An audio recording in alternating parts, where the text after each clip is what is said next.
It began with a hill, a nameless swell of earth baked under the Anatolian sun, its curves scabbed with thorn and stone.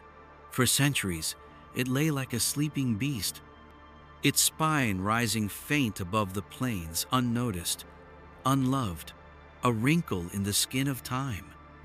The locals called it Gobekli Tepe, the belly hill, a soft name for something that would tear open the story we tell about ourselves. Because beneath that hump of dirt, under layers of soil and silence, waited a secret older than history, older than the plow, older than the first word ever scratched in clay. The discovery was almost an accident. A farmer plowing his field in the 1990s felt his blade catch on something hard. He stooped, brushed away the dust, and saw a stone, but not a stone, born of wind and weather. A stone carved, a fragment of a geometry too precise for chance. Soon the archaeologists came, and with them, the machines. They dug, and the earth began to bleed its secrets. Circle after circle emerged, rings of monoliths stacked like vertebrae in the spine of some buried god. T-shaped pillars, looming like giants frozen mid-step, their surfaces etched with foxes, snakes, cranes with necks arched like sickles of bone. Not random carvings, but symbols, a script without vowels, a language older than speech. The hill had hidden a temple, but not a temple as we know it. No altar, no roof, no fire-scorched stones. An open-air cathedral carved into the skin of the earth, its bones arranged with an order that whispered of purpose too vast for survival alone. And the age, that was the wound that would not heal. Radiocarbon spoke the verdict in numbers that tasted like madness. 12. 0 years. Before Sumer, before Egypt, before the first farmer sowed the first seed. We had been told a story. That man crawled from the caves, tamed the grain, built villages, and only then, swollen with surplus, dreamed of gods. But Gobekli Tepe laughed at that story. It stood like a stone fist punching through the fabric of our timelines. A monument from an age when men should have been chasing deer with sharpened sticks, not quarrying limestone blocks taller than 10 men. Who built this? How? Why? The questions pooled like black water around the dig. Every answer unraveled the next.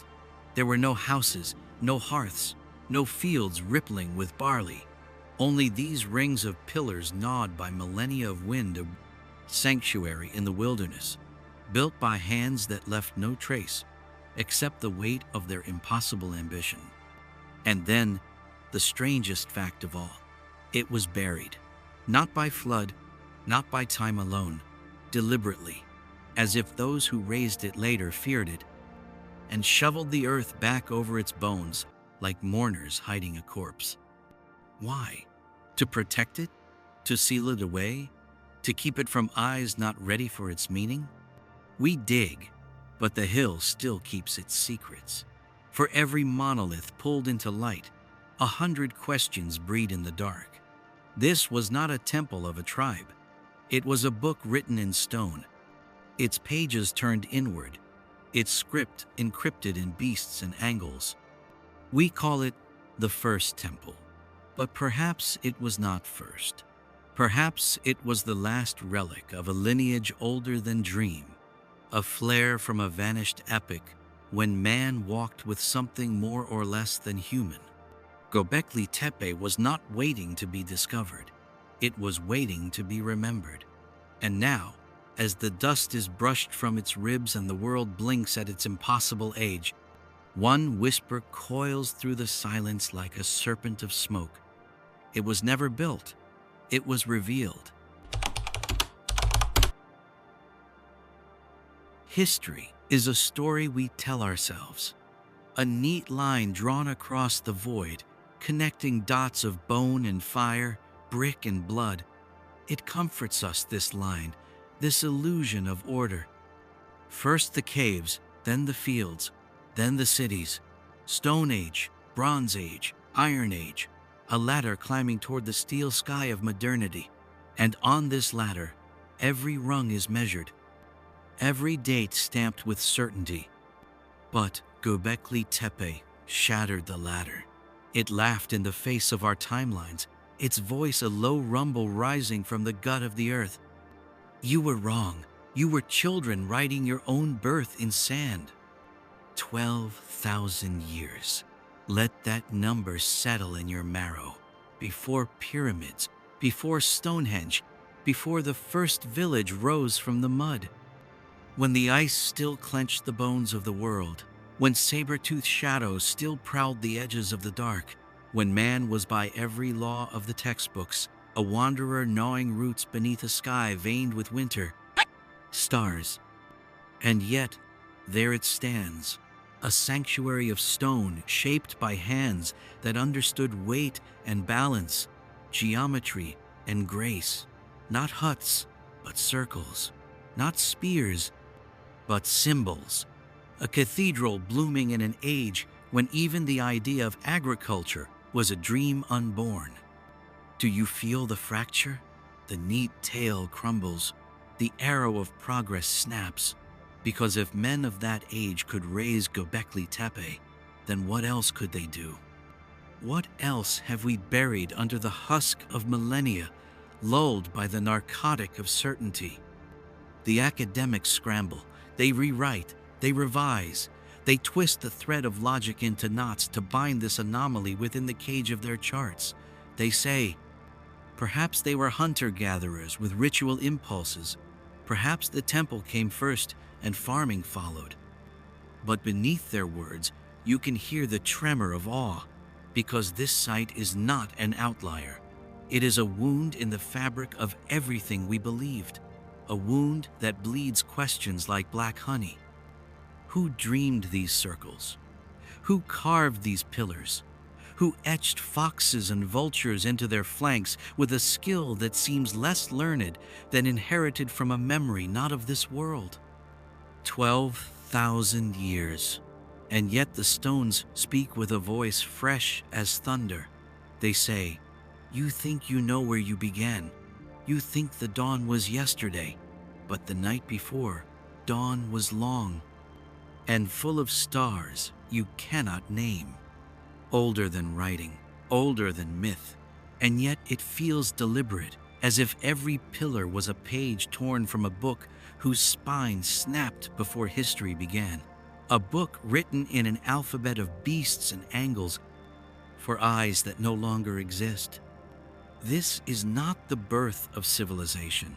It is the ghost of something greater, a flicker from an age that burned bright and sank beneath the tide of time, leaving only these ribs of limestone thrusting through the skin of the earth like bones of a drowned god.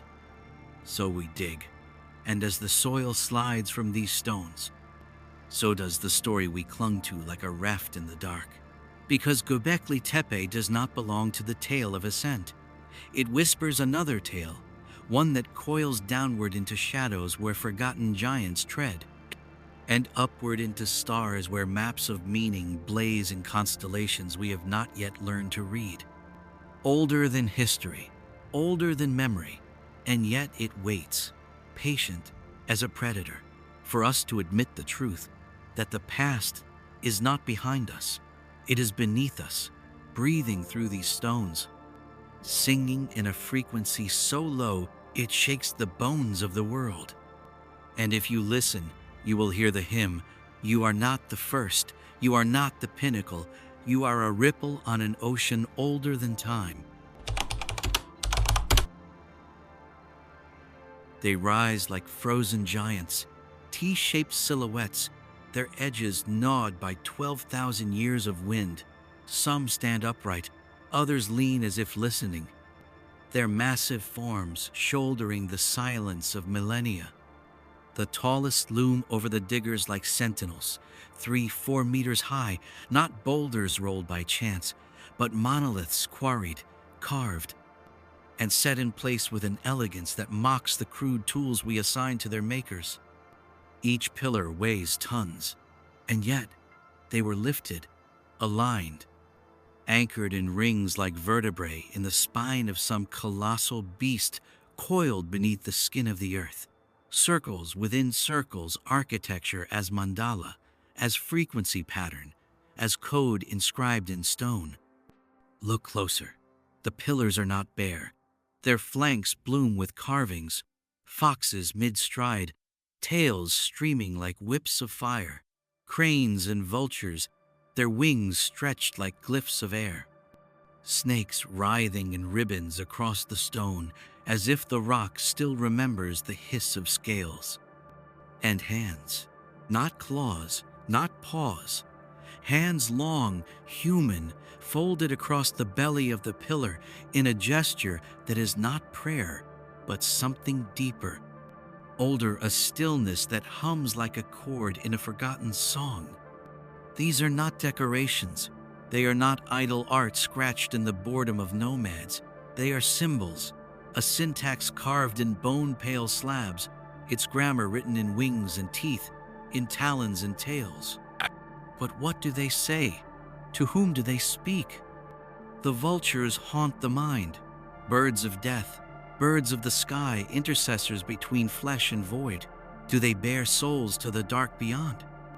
Or do they watch, their black eyes glittering with secrets, as men dance in circles to the beat of drums that echo like the heart of the world? The foxes sly, swift, spirits of cunning in every myth, the snake's coils of fertility and terror, symbols of cycles, of death folded into birth. This is not random. This is a lexicon of power, a liturgy carved in sinew and fang. And then there are the abstract signs, H-shaped glyphs, rings pierced by lines, combs of teeth without a jaw. A language no tongue can shape, a code that hums beneath the crust of meaning like a bass note vibrating through a cathedral floor. Some say it was a calendar, others an atlas of stars pinned in stone when the constellations wore different names. They point to Pillar 43, the so-called vulture stone, where birds clutch orbs in their claws and a scorpion crouches beneath a rain of symbols. Is this a record of the sky as it burned on the night of a comet strike, a map of doom etched to warn the unborn? Or is it something vaster, a mirror of the cosmos itself, a chart not of space but of consciousness unfolding in spirals no eye can see? And the T-shape, what does it mean? A man with no face? A gate? Two horizontals cleaving the vertical like a cross stripped of its later faiths. Some whisper it is the axis mundi, the world axis, the spine of reality where heaven and earth splice like strands of DNA. Others say the pillars are not symbols of men, but masks of something older that walked this earth before names were born. We scrape the soil from their flanks, trace the grooves with gloved fingers, and pretend we understand. We catalog, we classify, but the truth stands mute before us, as heavy and inscrutable as the stone itself. Because these carvings were not made for eyes like ours. They were prayers frozen in geometry, sound turned into shape, a hymn translated into angles so it might survive the long night between worlds. A message, yes, but not for us alone, for the earth, for the sky, for whatever walks the black corridors between the two. The code is broken now. The tongue that spoke it crumbled to dust before the first clay tablet bore its wedge of law. But the pillars remember. Their silence is not emptiness. It is a lock humming for the key, a signal still arcing through the dark, waiting for the one who can read its music and wake the stone from its dream. And when that key turns, what will rise? A truth we have buried deeper than these circles? Or a force that was never meant to sleep? It is the question that hangs like a shadow over the dig. If Gobekli Tepe was a temple, where were its worshippers? There are no homes, no hearths, no scatter of bones gnawed by dogs, no pits of grain whispering of harvests hoarded against the cold, only circles of stone, shoulders hunched against the sky, their silence older than any creed we know. No settlement sprawls nearby, no city coils around its sacred core, just the hill, the wind, and the stones that seem to hum when the night presses close. So who came here, and why? The scholars say it was a sanctuary, a pilgrimage site, bands of hunter-gatherers converging like rivers to dance, to feast, to weave myths in the marrow of the night. Perhaps, but the air inside those rings does not speak of feasts. It speaks of stillness, of rites that strip the self until only the raw nerve of awareness throbbed beneath the bone. This was no marketplace of merriment. It was a corridor, a threshold where men knelt to unlace the skin of the world and slip for a breath into whatever lay beyond the veil of day. The architecture whispers of alignment, pillars planted like antennae, their tops raking the arc of constellations long since drifted from those positions. Foxes pacing in endless circuits across the stone, their eyes fixed on some riddle coiled in the black silk of the sky. This was not worship as we know it. It was navigation, a steering of thought into the deep sea of pattern until the mind dissolved and another mind looked through its eyes. Call it trance, call it communion, call it what you will, but the shape of the place does not lie. It was built for traffic between here and elsewhere. And then there is the blood. Not rivers, not slaughter for meat, but offerings, smeared in whispers across the stone, clots congealed in hollows like rusted petals, enough to scent the air, to salt the soil with a taste that draws things we cannot name. Did they call gods, spirits, the ancestors braided into the dark roots of time, or something stranger still, a presence without face or form, hungry for the voltage of devotion, for the frequency of fear? The absence of houses becomes a presence of its own. It says, they did not live here because life was not welcome here. This was not a home. This was an engine of consciousness, a machine carved in stone, designed not to shelter flesh, but to bend the architecture of the mind until it could slip its leash and run, wild and luminous, into the halls of the unseen. Who taught them to build this? Who mapped the sky into circles? Who whispered the ratios that thread these rings like beads of frozen lightning? The myths of every land murmur the same refrain. They came from the stars. They walked among men. They taught, and then they vanished like smoke. Perhaps these are not myths. Perhaps they are scars left by a touch too bright to look upon, memories hammered into story to keep the terror sweet. Gobekli Tepe feels like a door, not a door that opens on hinges of wood and iron, but a fracture in the fabric of the real, a gate sealed with stone and silence until the day its secret hum finds a tongue again. The pilgrims came, not to kneel, but to cross, not to pray, but to dissolve into the pattern that waits when the self is stripped to its last trembling spark. And beyond that pattern, what watched? What answered? The soil may hide its bones, but the air still carries a taste, a tang of voltage, like ozone before a storm. Stand among those pillars at dusk, and you will feel it. The hairs rising on the nape of your neck, the whisper sluicing your spine like a blade of frost. You were not the first to walk here, and you were not the last. It should not be there. That is the thought that strikes every mind that bends over these stones, not just because of their age, their scale, their silence, but because they were buried, deliberately, not by the blind drift of centuries, not by a careless landslide, but by human hands. They did not fall. They were entombed, like a body no one must see, like a secret no one must speak. The soil packed tight between the pillars is not natural. It is a shroud stitched grain by grain, layer upon layer, as if time itself had been commanded to accelerate, to pile 1,000 seasons in a single sigh. This was labor immense, relentless, a work of years, perhaps generations, not the whim of vandals, not the rage of conquerors, but something colder, something heavier, intent. But why? Why build a temple that bends the breath from your lungs and then smother it under a hill? Why carve a code in stone and then bury the book in the dark? Some whisper fear, fear of the sky, fear of the fire that falls when the sky opens its iron mouth. 12,000 years ago, a date that haunts like a ghost, the ice sheets bled, the mammoths vanished, and the seas rose like beasts unchained. Comet, say some. A shard of frozen night ripped through the heavens and shattered on the shield of air, seeding the earth with flame. The Younger Dryas, the scholars call it, a winter that burned, a season of stone and smoke that dragged for 1,000 years. Perhaps the builders saw it come. Perhaps they raised these circles as wards, as engines, to plead with whatever power wheels the stars.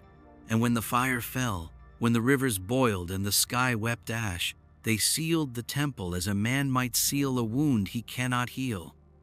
Not in despair, in hope that one day, when the earth cooled and the grass uncurled its green tongues, their children's children would unbury the stones and read the message carved in fang and feather. But others taste a different terror, not of heaven's wrath, but of what the stones themselves could summon. What if Gobekli Tepe was not a prayer but a door? What if something answered, something that leaned through the slit in the fabric and hungered for more than song? Perhaps they built it to call, perhaps they buried it to silence the echo, perhaps the gods came and would not go. So they smothered their voices under tons of earth, layering soil like spells, each grain a syllable of negation, each shovelful a plea, sleep, sleep, and never wake. There is another theory, a whisper thin as smoke, that the burial was not doom but design, that the hill was the final layer of the machine, that the darkness, the weight, the hush were part of the ritual, sealing the circuit, closing the code until the appointed hour when hands not yet born would peel the earth away like a scab and let the wound breathe again. If so, then what stirs beneath our feet as we dig? What signal stirs in the black marrow of these stones, now that the crust of centuries is split? Stand among the circles at dusk, when the sun bleeds down the spine of the hills and the wind slides cold fingers through the grasses. You will feel it, a hush that is not silence, but listening, as if the earth itself remembers and waits to see if we will repeat the song that split the sky before the world was young. They buried Gobekli Tepe, but they did not kill it. No one kills a door. You only hide it, and pray it never finds the strength to swing wide again. We picture them quarrying stone, sweat slick on bronze dark skin, ropes groaning, sledges biting dust. We imagine a labor of centuries, each block wrestled from the earth, dragged like a reluctant beast to feed a dream, carved in limestone. But what if that image is wrong? What if the truth is stranger? What if they did not build Gobekli Tepe? What if they found it? The hill hid its secret too well, a swell of earth pregnant with silence. When they dug, whether by design or by accident, what stared back was not raw rock but form, geometry already there, veins of order pulsing beneath the chaos of soil. What if the pillars were always there, seated in the strata like bones of a forgotten titan, waiting for the hand that would scrape away their shroud? What if the temple was not a construction, but a revelation? Look at the limestone, not quarried miles away, but drawn from the very womb of the hill. Look at the circles, their precision, their poise, as if the builders were not imposing a plan but uncovering one, as if the earth itself held a blueprint etched in bedrock long before breath warmed human lungs. Did they carve? Yes, but carving is not creating. It is coaxing. It is listening with chisel and mallet to the song humming in the stone, shaving the excess until the hidden shape exhales its first cold breath. Every pillar feels less like an invention and more like an emergence forms blooming from the matrix of the hill, like teeth through flesh, like roots thrusting toward light. Why the T-shapes? Why the beasts snared in mid-stride, their muscles coiled with frozen fire? Because the code was already there, a fossil of meaning petrified in the bedrock, and the hands that freed it only traced the lines laid down by something older than time. If this was revelation, what does that make Gobekli Tepe? A temple? A tomb? Or something vaster, a node in the deep nervous system of the earth?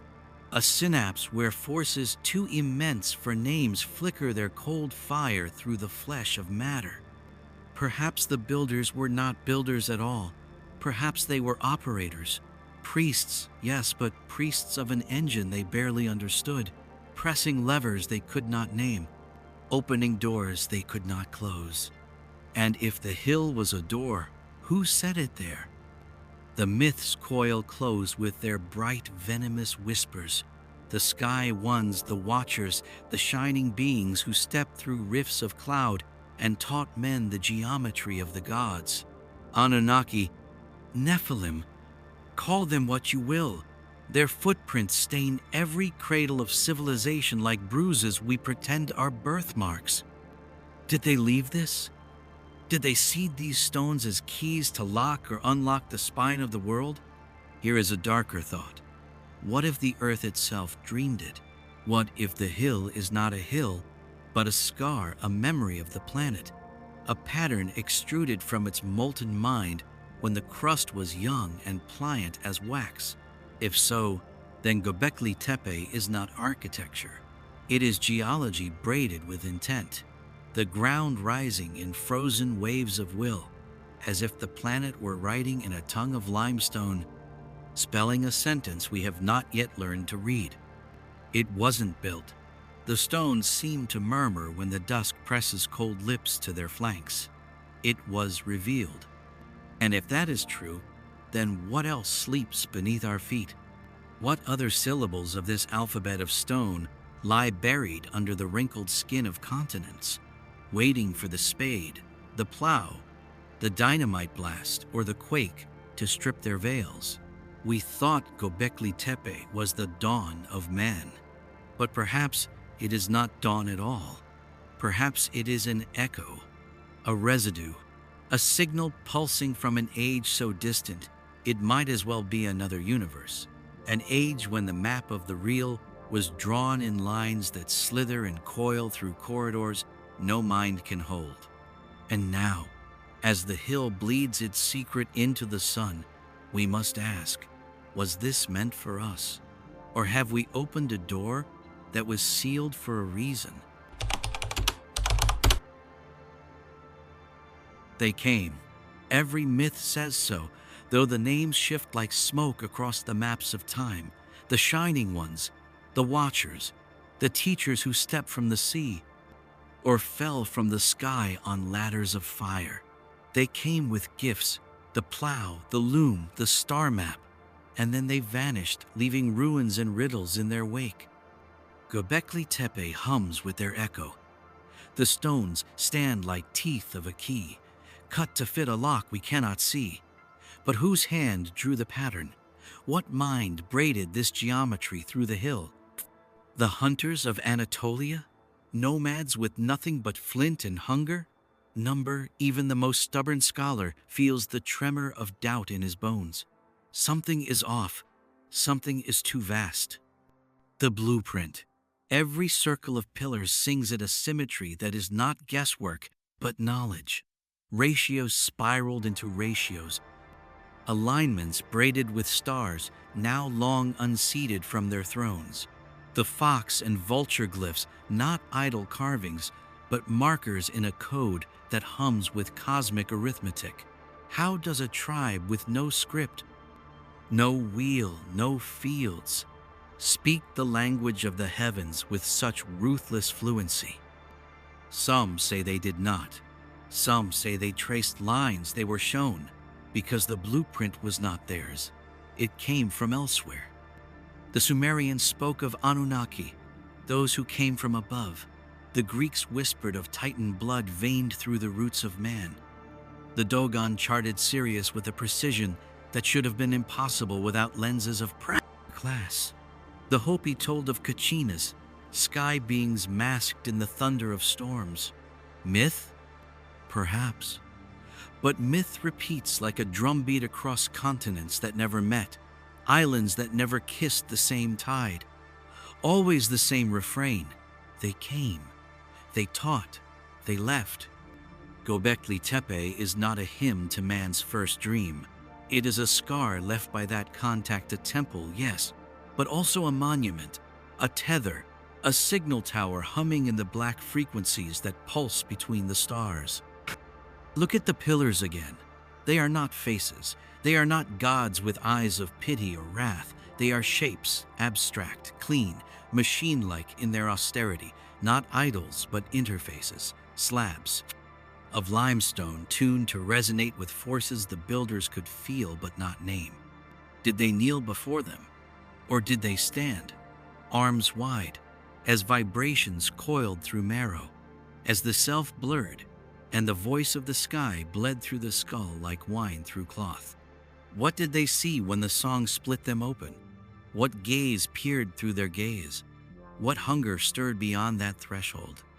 The visitors, if that is what they were, did not teach for kindness. Knowledge is never free.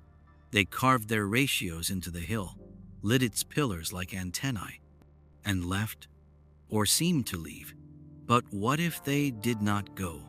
What if their exodus was a folding inward, a sinking into the stone, a migration from flesh to frequency? What if they sleep there still, coiled in the lattice of the earth, waiting for the hum to rise again? This is the terror beneath the beauty of Gobekli Tepe. That we are not the authors of our own dawn. That our myths are not fantasies but fractured memories of a bargain struck in the blood-warm dark of prehistory. And that the hill we have flayed to its bones is not a ruin but a seed. Seeds sprout when the season turns, and the season is turning. Stand among those rings at night, when the wind moans like a hollow flute, and the stars bleed frost across the vault of black. Feel the geometry press against your skin. Taste the iron tang in your teeth, and know this was not built for worship. It was built for contact, and contact is never without cost. The blueprint hums still. The pillars wait like teeth in the mouth of an old machine. And somewhere in the dark, behind the sky, the architects lean close, their faces veiled in silence, their eyes blind with light. The past is not dead. It is not even past. It breathes beneath the thin crust of now, pressing, pulsing, waiting for the hour when its pulse will break through the skin of the present like a drumbeat from the bones of the earth. Gobekli Tepe is not an artifact. It is an alarm clock, and the alarm has begun to hum. We dig as if digging is neutral, as if the earth is mute, as if pulling old bones from the soil does nothing but feed the museums and the hunger of the curious. But every spade is a key. Every brushstroke is a hand on a lock that was sealed with more than soil. Why was it buried? Why so deep? Why with such precision that not even time, that most patient of thieves, could pick the shroud apart? Because some doors are not meant to swing twice, and yet we have swung this one wide and called it discovery. Look at the world, the fever rising in its veins, the ice unbinding from its bones, the storms thickening like clenched fists, and above us silence, black and glittering, punctured by signals we strain to catch. We think this is progress, that we are moving forward, ascending, outgrowing the old myths, but perhaps the spiral is curling inward, not upward. Perhaps what was buried is not memory, but pattern, a loop of recurrence that hums in the dark like a wheel grinding toward the same point over and over. Gobekli Tepe matters because it is not a beginning. It is a mirror, and when we lean over its rim, what stares back is not the face of the past, but the mask of the future pressed like a skull against the glass of now. What does it say? That the myth of progress is a narcotic, that we are not the first to stretch hands toward the fire, that others came before, lit the same torches, drew the same maps in stars and stone and vanished, leaving their blueprints to rot under the belly of the hills. The pillars whisper another truth. That contact is not a chapter in a book of dreams. It is a recurrence. It happened. It will happen again. And perhaps it never stopped. Perhaps the hum behind the hum of the world is not tectonic, but telemetric, a signal threaded through frequencies we have not yet learned to name. We think we listen. We point our dishes at the sky and comb the static for voices, but the voices may not come from stars. They may come from underfoot, from the black marrow of the earth, where codes curl like serpents through the strata, waiting for the dial to turn. And who is turning it now? We are, with our drills, our detonations, our algorithms gnawing at the roots of reality.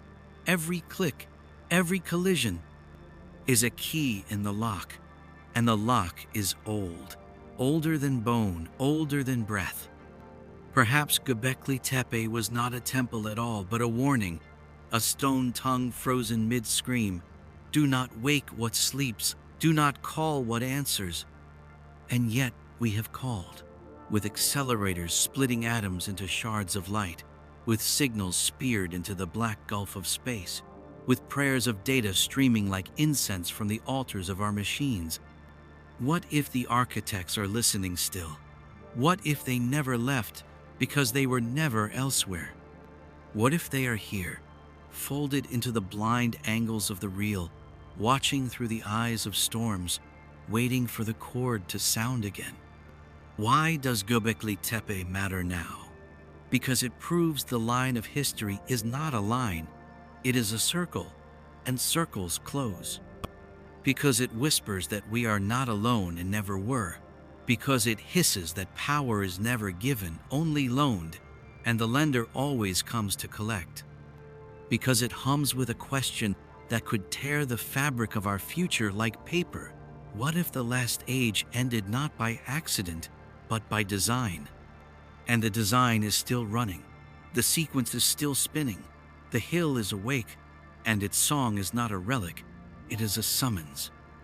So when you stand before those pillars, when your shadow crawls across their cold flanks like an insect over the spine of a fossil, listen, you will hear it, not with your ears, but in the black root of your blood, a low vibration, deep as the hum of planets grinding their teeth in the dark. We were not the first, we will not be the last, and the cycle is closing.